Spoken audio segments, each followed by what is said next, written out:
que la primera clase habla de lo que es todo lo que es otitis, ¿sí? Después vamos a hablar de las complicaciones y un poquito de parálisis facial. Bueno, vamos a ver lo que es una patología aguda del oído, que es la otitis externa. Es una infección del canal externo del oído que se extiende, digamos, desde el tímpano hasta la parte externa de la cabeza, ¿sí? Siempre puede ser eso. El límite de una otitis externa es la membrana timpánica. Normalmente se caracteriza por una celulitis del conducto y del pabellón auricular. Sabemos que hay distintos tipos de causantes, pero los más comunes son la pseudomonas, el streptococcus y el staphylococcus aureus. Es muy común, sobre todo en niños, ¿sí? O en época de verano también, en el momento de los pacientes que vienen y dicen, sí, está una pileta y de la nada me duele el oído. Es un motivo de consulta muy frecuente en nuestro ámbito. Las causas, como le había dicho, bueno, tenemos infecciones excesivas del cerumen, los traumatismos locales, los audífonos, la humedad, o sea, la exposición al agua, las alteraciones estructurales del conducto. Pacientes que tienen conductos muy chiquitos, es muy difícil cuando se les acumulan cosas y hacen este tipo de patología. O pacientes que tienen cuerpo extraño. Un cuerpo extraño, por ejemplo, las perlas de las pulseras, los chiquitos se lo introducen, uno se lo saca y hace otitis. Entonces, son posibles causantes. El diagnóstico principal es que el paciente acude por otalgia. ¿Qué es lo que van a ver? Hay síntomas de inflamación. El paciente va a venir porque tiene otalgia, prurito y hipoacusia. Y el signo característico, que si les pueden preguntar, por ejemplo, en el examen, tiene el signo de trago, o sea, comprimen hasta el trago, y les duele al paciente, ustedes saben que están ante una otitis externa hasta que se demuestre lo contrario. ¿Sí? Entonces, ya saben, otalgia, fluorito, poco hipoacusia, pero signo de trago positivo es otitis externa. Así es como se puede ver, es una visión de afuera, con un endoscopio, ven cómo las paredes del conducto están todas edematizadas y no nos dejan ver la membrana timpánica a fondo. Acá es otra, como se ve acá, con un puntero, y ven cómo toda la pared del conducto está inflamada, tiene un poco de secreción acá adentro, y la membrana tendría que estar ahí atrás, pero uno no la logra ver por completo, porque está todo inflamado. El primer tratamiento es un tratamiento local, que es lo que le decimos al paciente, que se ponga unas gotas con antibiótico y corticoide. Previsión del agua es lo más importante, que no se moje el oído, una limpieza, y si no, si vemos que el conducto está muy estenótico, como podemos ver acá, que es un conducto chico, pero a veces esto no se logra verlo del fondo que hay acá, lo que hacemos es ponerle una gasa, una tira de gasa embebida en antibiótico y se la sacamos a las 48 horas. Eso hace que el conducto se dilate. ¿Qué diagnósticos diferenciales podemos tener? Una dermatitis, una fungolisis, algo viral, una otitis media colistematosa, una otitis externa maligna, una otomicosis. Por ejemplo, acá, ¿qué es lo que ven? Miren el fondo de la membrana timpánica. Miren el gusano de camioneta y un solo gusano en la pared posterior del conducto, ¿sí? En la parte de atrás. Una consulta. Sí. Sí, los PowerPoints que ustedes nos muestran acá, que están buenos, ¿después los podrían pasar, en casualidad? Mira, yo no tengo nada en pasarte lo mío, pero tendría que preguntarle a Belén, que es la jefa. Dale, te dejo mi mail igual, así ya, por las dudas, no me olvido, por lo menos por este, después nosotros vamos preguntando, genial. Yo les paso después, si quieren, mi mail y me lo mandan. Y me mandan ahí un mail y yo les contesto el mail con la clase.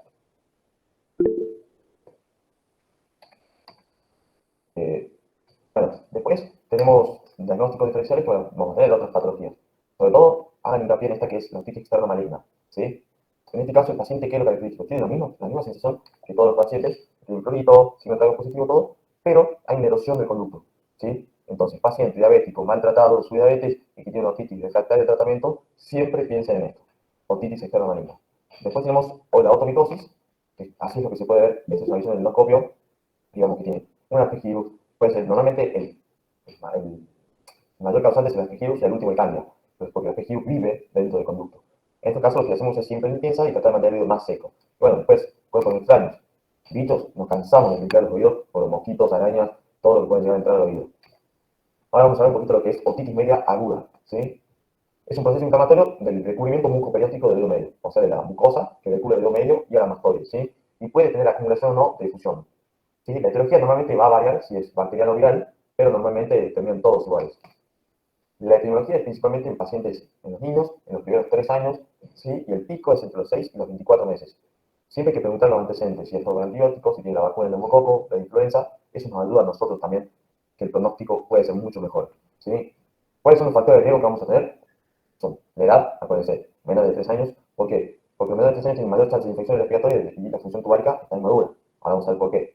Los factores genéticos, la anatomía sobre todo, el sexo masculino, y sobre todo acá, yo también lo que es esto, los factores socioeconómicos, la falta de higiene, el déficit de acceso a la asistencia médica, y acá abajo hablamos de algo que es importante, que es esto, la disfunción tubárica y la hipertrofia de Esto es muy importante. ¿Por qué? Porque cuando uno es niño, ¿sí? La trompa, miren cómo está acá en este dibujo, es más ancha, corta y tiene un plano horizontal. En cambio, el adulto es más vertical. Entonces, la posibilidad de que el moco suba al oído medio es menor que a un bebé, ¿sí? Esto también está en consecuencia si hay una hipertrofia de atrás. Si tiene las adenoides muy grandes, se acumula más moco, ¿sí? En lo que es la fosa nasal, y eso sube y genera todo el cuadro de otitis que normalmente tienen todos, chicos. Capaz que todos tuvimos. Entonces, esto se produce porque hay un bloqueo, digamos, en la trompa de Eustaquio, hay un cambio de presión, la presión se vuelve negativa en el oído medio, entonces se inflama ese muco perióstico, se acumulan las secreciones y se empieza todo el proceso supurativo. Como yo les he dicho, principalmente es bacteriano y viral. Bacteriano, tenemos el estreptococo, el influenza, por eso pregunten siempre de las vacunas, y virales, el virus incisional respiratorio. Son los más posibles que causan este tipo de patología. En la clínica, el paciente tiene otaquia y hipoacusia. El lactante no sabe el referir que tiene, entonces como que gritando, tiene fiebre y tiene mucho tolerancia, tiene mucha secreción. A la otoscopia, o sea, cuando uno va a hacer el examen físico y ve la membrana, cómo va a estar la membrana del tímpano, está bombada, ¿sí? Y va a tener mucha secreción.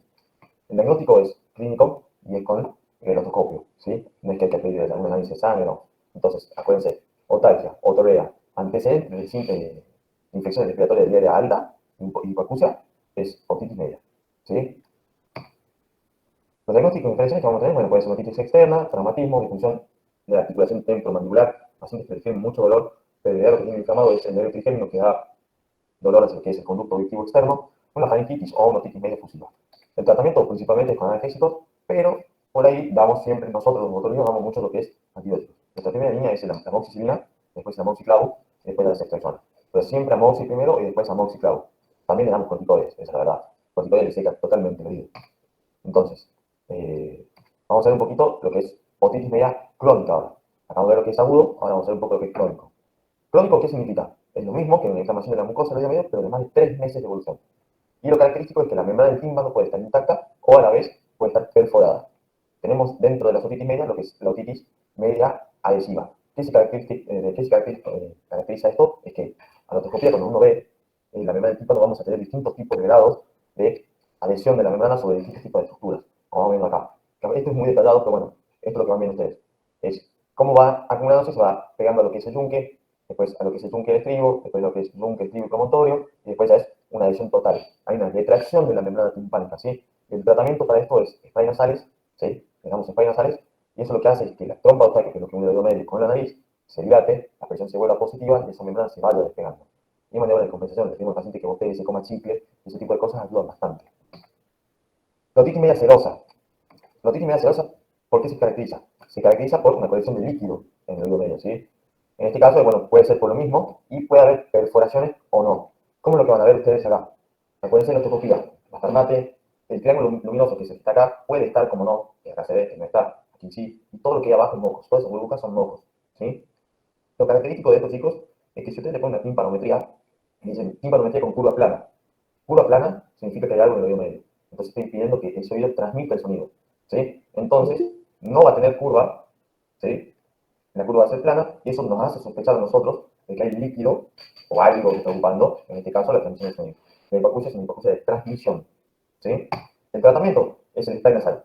Sí o sí, siempre damos spray nasal para este tipo de otitis. Y en caso de no mejorar, acuérdense de esto, una miringo o una paracentesis, ¿sí? Que es una incisión sobre el cuadrante anterior inferior del oído, de la membrana timpánica, para aspirar ese moco y se coloca un tubo de ventilación, ¿sí?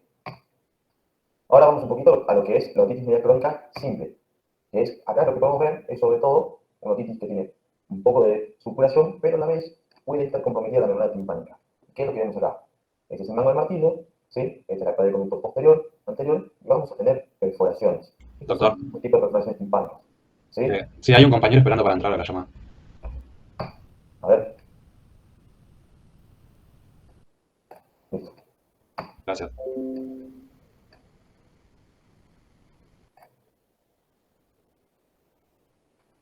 Entonces, bueno, van viendo ahí, de acuerdo a eso, ¿sí? Y ahora sí es importante lo que es la otitis media crónica, y dentro de esa característica encontramos la otitis media crónica colectomatosa, que se caracteriza principalmente porque hay piel en la parte de la paz flácida de lo que es la membrana timpánica, ¿sí? Se acumula piel, ¿sí? Principalmente, a usted le pueden decir en el examen, pacientes que vienen con otorrea fétida, hipoacusia conductiva, granulomas, perforación timpánica, y tiene un olor, lo característico es el olor a pescado muerto, y que en la tomografía se ve que hay una degradación de los huesos del conducto, siempre acuérdense, otitis media colectomatosa. Esos son los tips, digamos, de ese tipo de patología. Entonces, si me preguntan, saben qué es eso. El tratamiento principalmente es el lavaje y la limpieza, le damos antibióticos, pero normalmente estos pacientes tenían un tratamiento quirúrgico, porque lo único que tiene que hacer es entrar al conducto y tratar de limpiarle todo porque eso crece y va comiendo. Hemos llegado a ver casos donde llega a lo que es fosa media y cerebro. Entonces son casos que hay que tener mucho cuidado. ¿Qué complicaciones vamos a tener principalmente de las otitis medias? La primera es la mastoiditis, ¿sí? Que es la que van a ver en chicos. Viene un chico que tiene otalgia, fiebre, otorea y tiene el desplazamiento, una protusión auricular, que es esto, que es que la oreja se va para adelante, protruye para adelante, piensen en mastoiditis, chicos, sí o sí. El tratamiento es, se interna al paciente y se da antibióticos. En caso de que no mejore, se hace una meningotomía. Acá lo que ven es un nene menor de 3 años y ven cómo hay una protusión auricular, porque el hueso mastoideo se infecta y como es una cadena neumática, todo ese pus sale acá, está acá, que es lo que van a ver acá en la tomografía. Miren acá abajo como la mastoide de este lado, del lado izquierdo, está neumatizada y del lado derecho está neumatizada, pero está toda ocupada y el conducto está todo inflamado. Esas son las típicas complicaciones y se ven bastante, sea en la guardia de pediatría, de clínica, de lo que hagan alguna vez en su vida, capaz que lo vean, digamos. Después la peritonitis es una infección de, digamos, de la estructura trabecular de la porción petrosa de lo que es el hueso temporal. Acá se ve la tomografía, que es acá, y acá ven cómo está todo inflamado. Entonces, este paciente tiene síntomas muy característicos que ustedes le van a preguntar. ¿Cuál es la tirada del enemigo? Sí o sí se la preguntan, es típica pregunta. Diplopía, neuralgia del trigémino y otorea, o otitis media aguda. Acuérdense que la diplopía se va a dar por parálisis del músculo recto, hay una neuralgia del trigémino y otorea. Sí o sí. El tratamiento es internar al paciente, se interna, ¿sí? Para acuérdense de esa tirada. Después tienen lo que es la laberintitis, que es un proceso, o sea, es una inflamación de una parte del interno donde se inflama el laberinto. Y este paciente, ¿qué es lo que tiene? Además de la otitis, tiene el vértigo, ¿sí? No le para de girar toda la cabeza, está comprando náuseas y tiene un aumento de lo que es la hipoacusia. El tratamiento es sistémico y tópico. Normalmente lo internamos y vamos viendo si mejora. Y en caso de no mejorar, uno lo que tiene que hacer es intervenirlo y tratar de drenarle todo ese pus. Bueno, un poquito, la otra complicación es la parálisis facial, que ahora vamos a ver un poquito más. Y después tenemos lo que son las complicaciones intracraneales. Las que vimos recién fueron extracraneales. Intracraneales son la meningitis, los abscesos intracraneales y extradurales, el empiema, la tromboflebitis y los abscesos cerebrales. Entonces acuérdense, estos son intracraneales, entonces son extracraneales. Un poquito lo que es parálisis facial, nosotros sabemos que el nervio facial tiene 3 porciones, ¿sí? Tiene una porción intracraneal, que va desde el ápice al conducto auditivo interno, tiene una porción intratemporal y extratemporal. La intratemporal tiene su porción donde está libre, ¿sí? O sea, no tiene hueso que lo recubra. Y la extratemporal es ya cuando sale del agujero mastoideo, ¿sí? Y ya pasa por el cuello. ¿Qué es lo que vamos a ver acá? ¿Es común ver una parálisis facial? Es común. La incidencia es entre 15 y 40 casos cada 100.000 habitantes. Normalmente, los factores principales realmente son estos: diabetes, hipertensión, embarazo y antecedentes familiares. En lo que es etiologías, normalmente van a haber, sobre todo, infecciosas, ¿sí? Infecciosas siempre tenerlo en cuenta. Hay muchos famosos, muchas personas que tuvieron este tipo de patología y se ve, ¿sí? También tenemos causas dramáticas. Pacientes que andan en motos y sufren traumatismos craneales, hay una fractura de huesos temporales, justo se fractura en el nervio facial, tienen parálisis facial, ¿sí? Que es lo que van a ver en algunos pacientes, pueden ver lo que es la parálisis, que es una parálisis facial idiopática, que normalmente se ve que el causante es el virus herpes simple de tipo 1, ¿sí? Lo que hace es generar un daño en lo que es la vaina de mielina, entonces eso se inflama y obstruye al nervio facial. La clínica, ya saben un poco, van a ir viendo cómo nosotros lo clasificamos de acuerdo a lo que es el sistema de Gauss-Blackman, ¿sí? Lo que van a ver siempre es que a ustedes cuando le digan Gauss-Blackman 3 para arriba, el paciente no puede cerrar el ojo, ¿sí? Si ustedes le cuentan en el examen, paciente que tiene parálisis facial y no cierra el ojo, piensen en Gauss-Blackman 3 para arriba, ¿sí? ¿Qué es lo que van a ver? Miren acá. Este es un paciente que tiene una parálisis facial, un grado de Gauss-Blackman 3, 4, y miren cómo puede levantar el ojo, sonríe, pero no puede sonreír del otro lado. No puede salir el cachete por completo, y miren cómo el ojo se va para atrás, ¿sí? Es un paciente que hizo con otitis media complicada, termina siendo una parálisis facial. ¿Qué tratamiento le hacemos? Es prednisolona, 1 miligramos kilo día. Pueden darle si quieren un corticoide de depósito. Hoy en día está en consenso ver el tema de los antivirales, el tema de la ciclovir. Se puede dar 800 miligramos dosis, y si vemos que no mejora, en algunos casos se hace lo que es la descompresión quirúrgica del nervio facial. Pero siempre pueden ser corticoides. Parálisis facial es corticoides, y ahí ver y seguirlo bien de cerca al paciente. Y bueno, como habíamos hablado, otras causas pueden ser traumáticas, tumorales o inflamatorias. El Lansenhans, que es el que está de moda hoy en día, siempre tenganlo en cuenta, es el más común, pero bueno, el colesterol, que es la otitis media colectomatosa, que yo decía por erosión, que es lo que genera erosión, puede causar este tipo de patología. No sé si alguno tiene alguna duda de esta parte. Si no, tienen que hacer un descanso o sigo con la otra clase, como ustedes quieran. No, por mí seguimos, ¿eh? ¿Sigo? Sí, sí, yo también, sigamos.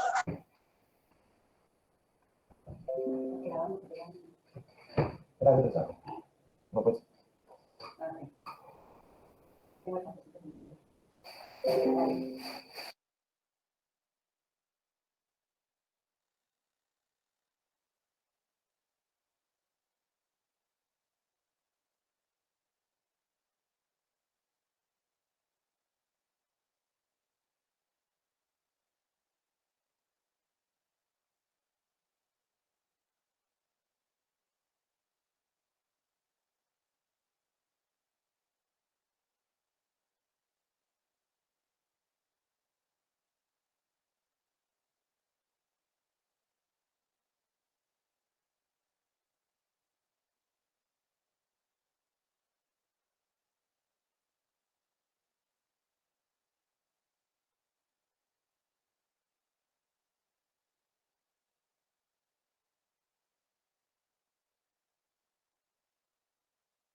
¿Ahí lo ven completo, chicos?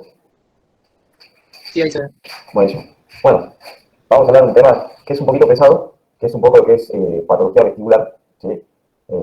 La verdad que no es muy de mi agrado, pero para alguna gente es interesante. La verdad que son casos que se ven bastante en la guardia y es algo muy común hoy en día. Porque por ahí pueden escuchar gente que diga, sí, tengo los otoritos. Y por ahí no es los otoritos, son otras cosas. Pero normalmente capaz que lo escuchan en la vida y alguien dice, sí, tenía los otoritos y me han hecho un par de maniobras. Ejemplo. Bueno, vamos a hablar un poquito de cómo está dividido, digamos, lo que es el sistema vestibular, ¿sí? Nosotros sabemos que tenemos el sistema periférico. Dentro del sistema periférico nosotros tenemos lo que es, ahí les voy a poner el puntero, tenemos lo que es la cóclea, ¿sí? Y los conductos semicirculares, ¿sí? Acá nosotros, esta es la parte periférica que se encarga de lo que es el equilibrio, ¿sí? Y ahí, esto se conecta a través del tronco por el nervio vestibular. Esto va hacia los núcleos vestibulares y de ahí tenemos las vías ascendentes motoras, ¿sí? Y las vías descendentes que también nos ayudan a mantener el equilibrio, que vienen con información que viene procesada desde acá, ¿sí? En lo que es los órganos periféricos, tenemos que tenemos los conductos semicirculares, sabemos que tenemos tres: el conducto semicircular posterior, el anterior, el lateral o horizontal, ¿sí? Que son estos tres. Esos tres se conectan acá y vamos a tener dos órganos que son el sáculo y el utrículo. Y a la vez, acá tenemos lo que es la cóclea, ¿sí? Entonces, ¿qué es lo que pasa dentro de lo que es los canales semicirculares? Y ahí encontramos lo que es la ampolla, ¿sí? O cúpula. Lo que hay ahí adentro es un líquido endolinfático que se mueve, digamos, en conjunto con todo el laberinto, o sea, con todo lo que es la otra parte de los órganos, y lo que hace es un movimiento de líquido que da una apertura entre los canales de sodio y potasio. Entonces, eso genera distintos tipos de despolarizaciones que generan impulsos nerviosos. Entonces, si uno, la ampolla se mueve siempre para el lado contralateral que uno se mueve. Si yo me muevo para la derecha, se mueve para la izquierda, ¿sí? La idea de esto es tratar de compensar los movimientos que hace el lado contralateral. El vértigo. Bueno, principalmente ustedes le van a decir al paciente, hay que saber diferenciar lo que es vértigo y mareo. Principalmente, ¿cómo uno le va a decir al paciente? Es definir la sensación. Bueno, a ver, ¿qué es lo que usted siente? El mareo es como una sensación de que uno camina entre algodones, pero no como el vértigo, porque el vértigo lo que pasa es que es como esta imagen, le gira todo al paciente. Ese es el vértigo, un paciente que define que todo le gira, ¿sí? Hay que definir la duración, de segundos, minutos, horas, cómo es, los factores que lo desencadenan. Un movimiento brusco en la cama, el que se haya parado, un ascenso de escaleras, un viaje, un esfuerzo con locución, ¿sí? Un sonido intenso. ¿Qué síntomas acompañantes? Esto es muy importante, porque un paciente que dice, sí, siento que tengo el hilo lleno y tengo vértigo, es un tipo de patología, o que tengo una base de vómitos, o que tengo tapados los oídos, puede ser un tapón sea. La intolerancia de luz, esa es otra, una visión doble, o hormigueo, ya tenemos hormigueo, bueno, pensamos en otro tipo de patología, como una ACV, pero bueno. ¿Y cómo inició? Si fue repentino o lento, o progresivo. Entonces, ¿cómo nosotros hacemos para ver todo esto? Hay una triada que se llama triple T, ¿sí? Que es el timing, el triggers y el target, ¿sí? El timing es el modo de aparición, la duración y la evolución, ¿sí? El triggers, que es el que vemos acá, es el movimiento cefálico, qué cambio es, qué es lo que lo generó, digamos, qué lo desencadena y qué lo agrava, ¿sí? Bueno, he dicho, traumatismo, movimiento de levantarse de la cama, a toser, ese tipo de cosas. El TRIAT es las maniobras que vamos a hacer nosotros para el seminario. Nosotros sabemos que si hacemos Romberg, Gutenberg son las típicas maniobras de lo que es neurológico. ¿Sí? Tenemos que ver el índice nariz, para ver si hay una ataxia, la movilidad ocular. Esto es importante ¿por qué? Porque ¿qué es lo que vemos acá? Si hay nystagmus o no. Entonces ustedes saben que es un movimiento ocular anormal. ¿Sí? Y de ahí, de acuerdo a eso, vamos haciendo distintos tipos de maniobras. Normalmente lo que siempre vemos es pedir al paciente que nos mire la punta de la nariz y vemos si tiene nystagmus espontáneo o no. Si tiene nystagmus espontáneo o no, hay que ver para dónde se mueven los ojos. Si es horizontal, si se va para los costados, o si es vertical, si se va para arriba o para abajo. ¿Sí? Lo que hay que ver ahí es, por ejemplo, este test, que es el test de Q. Uno tapándole el ojo, ¿sí? Y viendo el ojo contra atrás y lo tapa, ve si hay un movimiento anormal o no del ojo que lo tapa, si va para arriba o para abajo. ¿Sí? Si el paciente tiene un movimiento horizontal, o sea, que va para arriba o para abajo, o sea, vertical puro, o sea, que sube para arriba, baja para abajo, o horizontal puro, que se queda para un costado, ¿sí? Ahí me está hablando de que es algo central. ¿Sí?